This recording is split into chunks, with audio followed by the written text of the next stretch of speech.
Welcome to the podcast of MotorWeek, television's original automotive magazine. MotorWeek is made possible by TireRack.com and RockAuto.com. Here's your MotorWeek podcast host, John Davis. Thank you, Alec Webb, and welcome everyone to MotorWeek podcast number 259. And thank you all for joining us today. And on our virtual podcast, we have two-wheeling reporter Brian Robinson. Hello, Brian. Hello, John. Good to be back with you. Good to have you back. Our online content coordinator, Jessica Ray. Hey, everybody. And Jesse is at the controls today. And our motor news reporter from Florida, Lauren Morrison. Hey. Hey, you don't have the, you're not the only place that's hot these days. I know, yeah. I don't even think we're the hottest anymore. We're usually up there, but that's true. Out now in the West, it's pretty steamy. I hope everybody's air conditioning systems, both here and at home, are working today.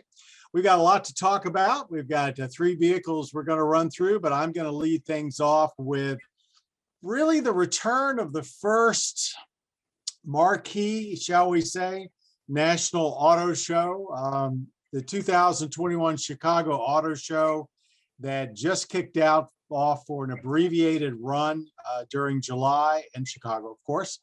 And I went there along with about 180 other journalists to see what the new show was like. Needless to say, it's not quite as grand, or wasn't quite as grand as the previous shows. They're still basically finding their feet after the pandemic. But there was some news, and it bodes well for the New York Auto Show coming up in August, and also what Detroit is planning for September, and the LA show later this fall, which I think will be the first auto show to probably get back to anything like we're used to. And this all comes during the whole controversy of whether auto shows, as a general rule, have outlived their usefulness, either for the press or the public or both. Anywho, so what news was at Chicago? Well, really, there were two pieces of news that we hadn't seen before. It was nice to be able to walk around some of the new vehicles that we've had reveals on online, but not actually seen in person. But Jeep did show up with their new Compass. And this is a vehicle that basically has already been shown quite a while ago in Asia. And it doesn't look that much different. The Compass, the compact Compass, is one of their most high volume vehicles globally, particularly in China. And it looks about the same on the outside, minor change to the 7-slot grille, a little bit different headlights, some LEDs, taillights slightly different, but inside looks a lot more like what we've seen so far with the Grand Wagoneer and the Grand Cherokee L. Very modern, very linear across, almost a straight line, with a big screen that sort of sits in the middle, but above the dash instead of in the dash.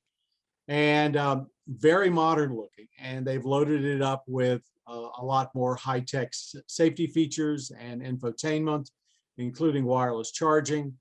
Nothing new in the powertrain department, nothing new in the 4x4 department, but a decent facelift for a very important vehicle for Jeep. And they actually spend most of their time talking about the Wrangler E and their expectations for it, and the fact that apparently sales are going extremely well. They use the word sold out, but I'm not sure for exactly what period of time. But so a lot going on at Jeep, and we do know they're going to be doing a lot more of their reveals coming up at the New York Auto Show in August. The other was over at the Volkswagen stand. They finally have brought the 8th generation Golf GTI to the US, along with the 5th iteration of the what we used to call of the R, the Golf R, and both looking particularly ready to run. I mean, the hot hatchback is alive and well, at least at Volkswagen. The numbers are very close to what the two have in Europe, 241 for horsepower on the GTI and 295 over on the R. So here you have, once again, this square 2-box, everybody knows what a Volkswagen Golf looks like. Front wheel drive for the GTI, ready to pick up that hot hatchback mantle that we were one of the first people to really show back in the 80s on video. And then over on the R, the all-wheel, does have a new all-wheel drive system for the R.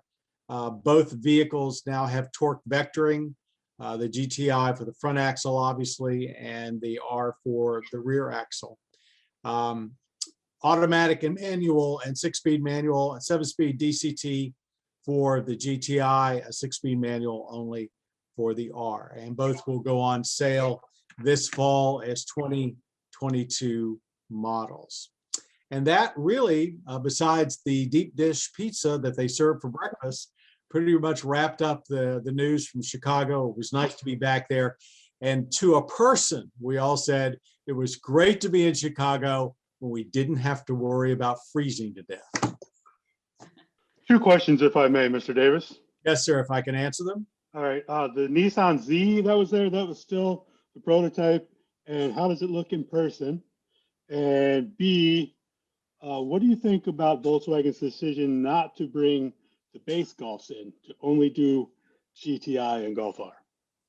On the latter, I'm disappointed because to me, the Golf is such an identifiable vehicle for Volkswagen, but with all of the SUVs they've got and the fact that sales fell off so badly on the Golfs, I can see it. At least they're keeping it alive here as a performance vehicle, which means that if things ever change, they'll have an easier way of integrating it and bringing it back. But personally, I'm pretty disappointed to see cars that have a brand like Volkswagen, who has built their entire reputation up to now basically on cars, walking away from their last icon. They'd already done it with the Beetle and now the Golf. So I'm happy that they haven't completely abandoned it, but disappointed as any enthusiast, I think, because the regular Golf, just the straight out of the box, plain Golf, was one of the best handling, least expensive cars in the market that you could get. As for the Z, it was the first time I had seen the concept. They are going to show the production vehicle at New York. It'll actually show up, I think, the day before the media day, so they don't have to pay the unions there, I guess, a lot of money. It's interesting. It's got a little 370 in the rear. It's got much more of the original 240 up front. It is lower than I thought it would be, even from the pictures. It looks better standing above it, looking down at a natural angle than any of the photographs. The photographs almost make it look like, I won't say crude, but not real. Like, this is too smooth to be a production vehicle. In person, it still has a little of that concept look, but it looks, if you think about the Tesla pickup truck, how weird that looks and how clean but chiseled it looks, this has a somewhat similar vibe to it. So it looks very modern, I think, and will appeal to a new generation more than maybe just a retro brought forward. It's more than just a modernization of a classic shape. It does have the proportions right. I thought they looked very, very good. Power-wise, I think they were, you didn't give a whole lot of details, but they were pretty upbeat about what it was going to be. And we actually had a little walk around on it, and it looks pretty good. I'm kind of curious to see whether or not I think they're going to have to raise it to make room in the wheel wells for actual driving. It sits down too much on the tires right now. So more of a typical concept really than we've seen lately. So be curious to see how. I don't think they're going to change much on the body though. Well, no more. August 17th. I just had a viewer question about that actually. So yeah, it's kind of probably be an off-site reveal, and then they'll have it at the show. All right, I've taken up too much time. I'm going to switch now over to Lauren. Jaguar XF and F-Pace. Where, when, how, and why? So went down to Miami maybe like a week ago, 2021. XF, it's their only sedan in their lineup until they reveal their next generation XJ, which is going to be an electric model. I think the big news out of this was the interior. The only carryover from the previous generation was the glove box, they said. So everything, I don't know, it just felt more luxurious. Not a lot of plastics, everything more wood or open wood, aluminum. Just how is it leather. how is it laid out? There's the screen, I'm assuming it's a bigger screen. Yeah. Is it still in dash, or does it stick above the dash? Because they've kept things fairly conservative up till now. Yeah, I'm trying to think now. I think it was in the dash, but the big thing for me was they had like the old rotary knobs, which I'm not a big fan of. Rotary So, shifter. yeah, so now that they have like like a lever, which was way easier. They have it's a new infotainment system called Pivi Pro, which I like better. It just seemed not to lag as much, was very responsive, easy to navigate, great layout. I don't know, it's a peppy drive, fun drive. They went from offering 10 derivatives, so down to just 3. So your powertrain options are limited, but at some point, I mean, 10 options, I think it kind of gets a little muddy. It's sort of streamlined the process. You don't have a supercharged V6, so I think some people were bummed about that, but I don't know. I had fun driving it, even in Miami traffic. It's fun, peppy, great handling. Over to the F-Pace, same thing. Interior, just bumped it up a notch. They went down from 12 derivatives per powertrain down to 5, but still a fun, sporty vehicle to drive. They also have the new Pivi Pro infotainment system, a bigger screen. So just minor upgrades, but I think overall it was a great drive for both vehicles. Did they say anything else about whether they're going to add any more SUVs to their lineup? That's another brand we mostly know as a car brand. Yeah, they didn't really talk a whole bunch about that. They talked a little bit about, everybody's all going electric, all about electric. So they said, stay tuned, more to come on that, was really the answer to all our electric questions. But I definitely think that they are, with the XF being their only sedan in their lineup, definitely more of an SUV lineup these days. Yeah. Yeah. Well, it's nice to see them hanging in there too, because their fortunes of late have not been exactly stellar. Yeah. Fun drive. Porsche, another fun drive for Brian Robinson. Why don't you take it away, Brian? Yes, sir. The all-new GT3 Touring edition of the GT3 is all new for 22. We just had that in and tested it. That'll be early on in our new season, so stay tuned for that. This is the Touring edition, which they also did last gen. GT3, same basic concept, few notable differences this time around. So if you're listening, you obviously know what a 911 looks like. And the GT3 is essentially the road-going version of their GT race car. So it has a huge fixed rear wing on the back. With the Touring package, things go back to the standard Carrera-style automatic deploying spoiler, but it operates slightly different here in the GT3. Other than that, the Touring package, it gets silver exterior trim around the windows instead of black, a different front fascia, the grille on the engine cover is different. Inside, maybe a little more different. If you get the optional leather package, you get nicer looking leather than in the standard GT3. It's kind of an embossed weave looking pattern all over the dash and doors, and you get more of it. And you can do a lot more customization. The regular GT3 is pretty limited in what they'll let you put in it. Here with the Touring package, you can get a lot more different trims and surfaces and stuff like that.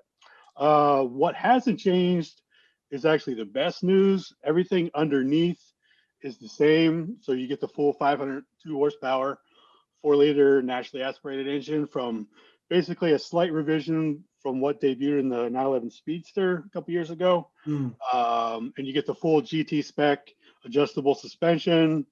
That engine is as amazing as always, definitely the top 2 or 3 engines out there right now. When it comes to the transmissions, it's a little odd.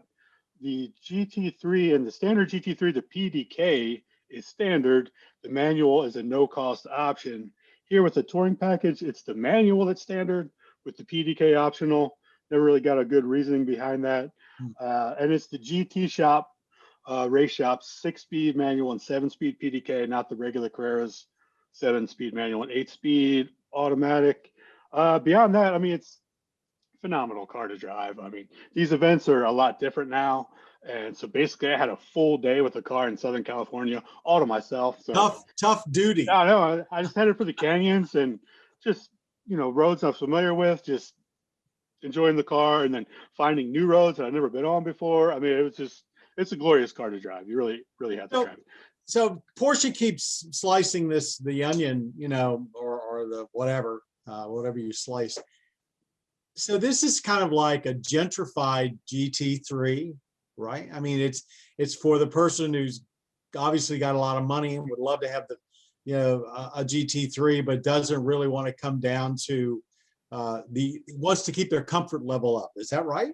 Yeah, exactly. The GT3, they're spinning that as the track day car. Right. And the touring package is more the daily driver. Same price for either one. It's around $161,000. You can get PDK or manual, same price, doesn't matter. But yeah, just a little more civilized and customizable for the street. So you've already made room in your garage for one, right? I have no room in my garage for even me to stand in there at some points. But, I'll have to do some work on that. Sounds like my house. Well, thanks, Brian. Jessica, talking about changing gears, you basically are, so isn't this fitting? So you're the only one on the air today that doesn't have a house full of people. And right. And you're going to talk about a minivan. Go ahead. Yeah. Well, so our upcoming road test, of course, is with the new 2021 Chrysler Pacifica.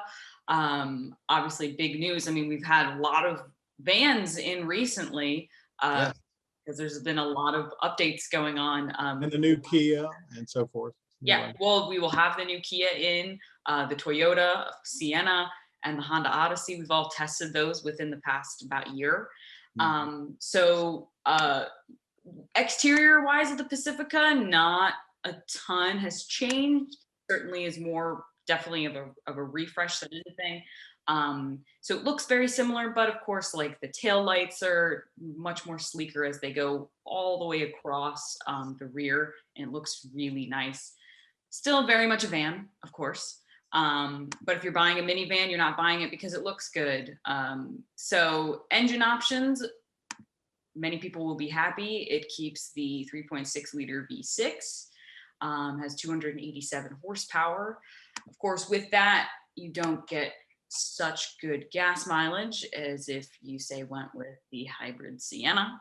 With the Pacifica only getting 20 combined, not great. But of course, this also does come with available all-wheel drive, which I know is a big make it or break it option for a lot of people when they go minivan shopping.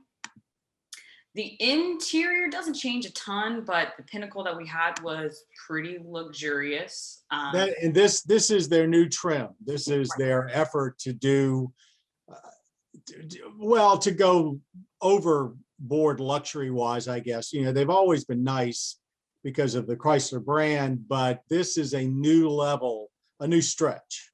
Correct. And it's sort of is in the same vein as like even the Grand Cherokee L that I tested, the Summit Reserve. It's like, all right, we've known these vehicles for a very long time, but now they're taking it up to just another level because people buy them, and they want these higher trim levels. So there is no stow and go seating for the second row. For the Pinnacle. And that got me. It's like, okay, that is the one feature that they have that nobody else has, the actual fold into the floor second row. They weren't able to do it on the hybrid for obvious reasons. They had to make room for the battery. And here on this vehicle, you get the bins, but the seats won't fit in them. So that kind of disappointed me. I mean, I would probably never buy it for that reason, because to me, the stow and the go is so great. Brian, you look like. Yeah, a couple things. One, the stow and go seats are, most people would say, incredibly uncomfortable. So yeah, that's because they are so small to fold into the floor. These are like much bigger. And if you're actually hauling grandma around in the back seat, she's going to love you. She's not going to care about the Stow and Go. So that's obviously the purpose. I mean, they've answered the criticism they've had since they introduced Stow and Go. The seats had to be so thin to fit that they were never comfortable, which kind of amazes me that they couldn't conquer that. But yeah, and this is the first time we got to drive the all-wheel drive one, which actually came out at the end of 20. Yeah, I love the fact that they have all-wheel drive in it. I was surprised they made it standard in the upper trim levels. Yeah, because there's a lot of people I think that would not want it, especially as Jessica was just saying with fuel economy, it's worse with the all-wheel drive. So that seems odd to me, but I love the fact that they do have it available now. Yeah, I agree, because people in the southeast and in the the west, they even though all-wheel drive has some advantages, even in wet weather, they just usually just don't want it. But maybe that has to do with ease of manufacturing. But my personal impression, and Jessica, I sort of cut you off, was that they did a really nice job on the interior of making it look more upscale.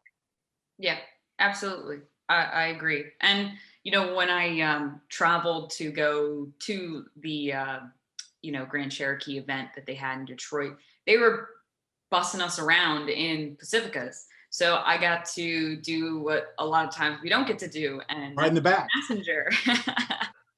So, and it was really comfortable. And of course, when a lot of times when you go on these press trips, they're anticipating people who are much larger than me and it fits people comfortably. So adults comfortably. So, Does that mean you were in the third row? I was in the back. I went all the way back there. Yeah. I always take one for the team, John. I was going to say you volunteered for that. I'm a middle seat sort of person. I'm like, listen, I understand space. I get it. So, but overall, I mean, it's certainly a great option, and I think it's, of course, one thing that I think is so interesting is the fan cam. No. Tell us about that. The coolest thing to me, Greg mentioned it on a couple podcasts ago, and in our road test, you'll actually see we tested it out. But essentially, with the UConnect 5 infotainment system, there's cameras in the ceiling for you to check on all of your kids, and you can even click on a seat and it'll zoom in to that specific child, or whomever is back there. So it's just really handy, already built-in system that you have. Yeah. You can't get away from anything. Can't get away with anything. All right, thanks everybody. Let's move on to our lightning round. For a brand that is known for their powerful gas guzzling engines, Dodge has announced during the Stellantis recent EV day that they will be producing an all-electric muscle car by 2024. And it will be branding their future EVs as e-muscle cars. Any comments from anybody about this? I love Brian it. Would be first. Yeah. I love it. I think it's a logical next step. I will be very surprised if it's actually out by 2024. And the best news is that it won't have an actual transmission, so you don't have to worry about replacing that at 90,000 miles. And I've learned a lot of Dodges and Chrysler, so don't think I'm a hater. I'm just stating the obvious. Seemed to me like they really had to stay up late one night to figure out what to do. Everybody else was basically running around talking about their EV fleets, and Stellantis have been a little quiet. I mean, obviously they've done the Jeeps and they've done some more stuff overseas, but not too much here. So they picked their most visible vehicle outside of Jeep, I guess, with the Dodge Performance sedans and coupes. All I hope is they somehow manage to come up with a convincing audio both inside and outside the car. To see a Dodge muscle car coming at you with no sound except maybe the bird twerk to get you out of the way would seem to be pretty disappointing for me. But that was my thing too, is like, I just can't imagine any muscle car without I just can't even imagine it in my head. But I don't know, I'm not going to knock it until I drive it and see That's what it's all about. Well, we know it's going to be fast. Every EV is fast. Even the slowest EVs are knocking out 0 to 60 times of 6 and 7 seconds, which, you know, up until 5 years ago was considered really way above average or below average, you know, as far as fast. So they've got to do something more than just make it fast. It has to have something. Brian, you look like you're ready to say something. In regards to the sound, I enjoy silence in EVs. I would much rather have just that high-speed whirring electric motor sound than some kind of fake exhaust rumble. Right, yeah, but is there a way to make it sound more muscular? Yeah, the Taycan. Yeah, the Taycan takes that actual electric motor sound and amplifies it. Good point. Which again is a little fake, I think it sounds better than like the fake rumbly type sound. Oh, I don't think if you put an internal combustion engine sound with it, that's really going to be terrible. So, but they got to spend some time thinking about what it's going to sound like, and I'm sure they will. But you're right. The Porsche does a decent job of that. I think Lauren has an emergency. So, Jessica, any comment? Yeah, I mean, it's about time, of course. I know they've sort of Stellantis has gotten by with. Sorry, potty break for a toddler.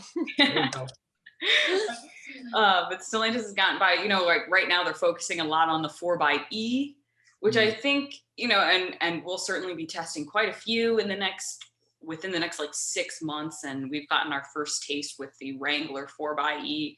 I'm not completely sold on them, mostly just because if you aren't using the electric part, you're getting worse gas mileage than if you had just a regular standard 4-cylinder turbo. You're carrying around a lot of extra weight. And what was it that someone was saying before we actually started the podcast about people not really knowing what they're buying? Yes. So I sort of been hearing a little bit, obviously we know there's a car shortage going on. And so people are just buying whatever they can get their hands on. And weirdly, they're having really, I say really good, but they're having lease deals for recent Wranglers. And sometimes the only Wrangler they have on the lot is the 4xe. So people are leasing and buying them without actually even understanding that they're buying a plug-in hybrid. Wow. What's the extra port for, folks? Yeah. I get if you're like not a car person, you don't really understand the PHEV. Like, no, I understand that. But dealerships selling people cars that they don't get, that bothers me. Yeah, that's something they would never do. Yeah. Never. But you know, it's such a sales, it's such a strong sales point. Look, folks, we're selling you a vehicle that will do everything that you normally expect of a Wrangler, but also allow you to drive around on commuting and so forth without ever putting any gas in it. I mean, it's a sales point, you would think. I don't know that people care too much, but I guess they the American automotive scene. Right.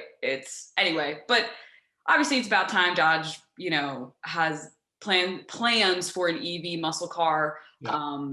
At some point they're going to stop having or being even able to produce these OEM Hellcat engines. That's inevitable. So it's a matter of time. Yeah, we don't know what the new fuel economy standards are going to be. They could come out any day now, and I think it's going to be very difficult for a manufacturer to make any kind of powerful internal combustion engine in a few years. But we've said that before, so we'll see. Okay, let's move on to our question from John W. It is my concern that all of the new driving aids will lead to new generations of less skilled, less attentive drivers. With every new feature that allows drivers to pay less attention to what is going on around them, adaptive cruise control, lane keep assist, aren't we just telling drivers it's okay to ignore their surroundings and, for that matter, other drivers? I think I know what the answer is going to be to this one. Who would like to start? I get what he's saying, absolutely, but there's no putting the genie back in the bottle. These things are expected now, and Yeah. people want them and demand them. And absolutely, if they could tune out a little bit more while they're driving, they will do it. I was at an event right before the pandemic, and the cars we were driving, they didn't have backup cameras in them. The central screen wasn't fully set up, and you had thought people had never been in reverse in a car before. They're like, "Whoa, what am I supposed to do?" It's so bizarre. And People these are automotive writers, right? Well, yeah. Sort of. Okay, Jessica, what's your opinion? Do these new driving aids make you less attentive? I think you're going to agree. Go ahead. Yeah, I mean, I totally get where John's coming from. I completely understand. It's certainly nerving, I think, a lot of times, but I don't know about you. Whenever I'm driving with adaptive cruise control with lane keep assist, I'm usually paying extra close attention too, because I also am like, do I trust this 100%? You know, Yeah. But also keep in mind that when cars have these abilities in them, they're monitoring you. You know, they're paying attention to you.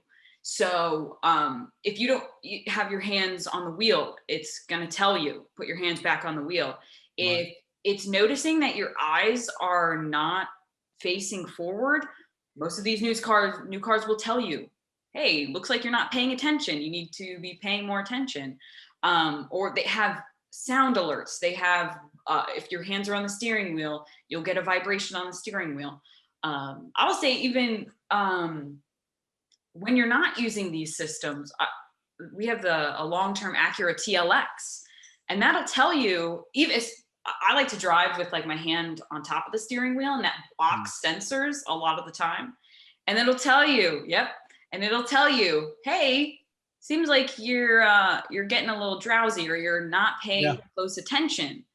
And I'm like, I get actually really offended, because I'm like, wait a second, I am paying attention. But I get where he's coming from. I think part of that has to do with, we need to educate people on these systems, and that needs to be within, I think, probably built-in driver education. I also don't think we have great driver education in this country either. Right. I think anybody could really get a driver's license. And of course, and the manufacturers spend a ton of money educating the salespeople to show this stuff to customers, and they don't do it. Yes, and I think if anything, it will be a much bigger issue when it comes to like more people getting access to level 2 autonomous systems within their vehicles, the hands-free driving. I think if anything, that is a little bit more of a concern than some of just these assistance systems. I think partially because of a lot of people's idea of like what Tesla is, and I think they get the wrong idea of their autonomous systems and think that it's really like a self-driving system, when it's not, and it won't be. It's not. Probably won't be for a long, long time. We will not have self-driving cars for a very, very long time. At least out on the highways. So. Correct. And so at this point, if you are doing something other than paying attention while you're driving, it is illegal. So that just needs to be like made clear. The Hyundai Palisade that we had for over a year, if you are paying attention or you don't have your hands, well, if you activate the lane keep assist, it keeps popping up and says, why don't you take a break? Why don't you take a break? And it infuriates me. It's like, I know what I'm doing. I'm supposed to, but anyway. Lauren, any comment on this? No, I mean, I just agree with everybody. There's no going back. We're only moving forward. And I don't know, I think these little tools kind of are helping to build us when eventually, I mean, I don't know how long, 100 years down the line, when we are 100% autonomous, it's just, it would be jarring if we went from nothing to everything all in one day. So I think it's just a slow build. And like everybody said, it's an assistance. It's not 100%. You've got to be paying attention. You've got to have some kind of control over the car. So I don't know. I see where John's coming from, but there's also something else that just occurred to me. We're all complaining these days about people looking at their cell phones and doing things that other than actually driving while they're driving. It used to be eating, and now it's using their cell phones, despite all the state laws that have been passed and everything else. If you've got all these systems like lane keep assist and so forth, they may actually keep those people from drifting over into your lane, which they do all the time. It absolutely drives me crazy. Recently, one of the executives where we work, he was driving normally, and there was a pickup truck next to him, a late modeled one, with the tires that extend out beyond the fenders. And the person was on their phone, and they drifted over to him and just tore up the side of his car. So if these systems would help prevent that, maybe it's a plus in another way that we really hadn't thought of yet. Anyway, as they get out there and become more numerous. But thank you, John. I think actually it was an extremely thought-provoking question. Any rant and raves other than what we've just done from anybody? Silence is golden. No? I have. There she is. Maybe I don't have like maybe a rave. Maybe this is considered a rave. But one thing I wanted to talk about just quickly before we end this podcast is I just want to thank everybody who's listening for their patience during this time, because we know that these Zoom podcasts are not ideal. And I know there are people out there who miss our in-studio podcasts. Really?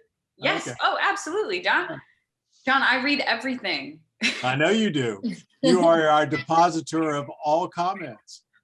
So I just wanted to thank everybody who's listening to this or watching this, because we do put up these video podcasts, for your patience during this time. Like I said, I know it's not ideal. We know it's not ideal. But of course, we have to answer to a higher power.